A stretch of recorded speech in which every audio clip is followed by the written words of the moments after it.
So in terms of that, that covers it up in the speed comparison. Now let's go and hit on the cameras. Now, like I mentioned, dual camera setups on both. The iPhone 11 has that single wide angle lens and an ultra wide sensor.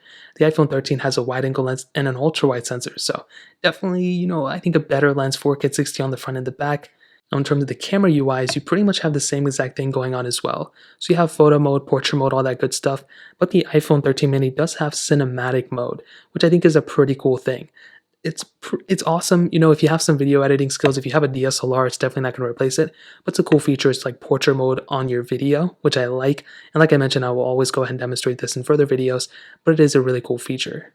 Now, I will be honest, the iPhone 11's camera is still extremely good. Like I mentioned, 4K at 60, you can see my foot here, I think my other foot here, and this is a solid lens. I've had very few complaints with this specific camera. You may have remembered this not too long ago, but I even mentioned at that time, like, this was a very solid camera still. Is the iPhone 13 series better? Yes. Is there a big difference for a daily user, like an average user like myself? Absolutely not. I don't really think you're going to notice that big of a difference between these two. Now, the iPhone 13 mini, though, is definitely the better camera, but you're probably not going to notice it. It's just an advanced version of this one, or of this one. It's going to be the better camera, going to be getting smoother, frame rates and all that camera good stuff. But to be honest, in my camera tests and the basic stuff that I test, there really isn't ever that big of a difference, and I think that's pretty much the biggest thing to keep in mind. So when it comes down to it, the iPhone 13 mini's camera is amazing.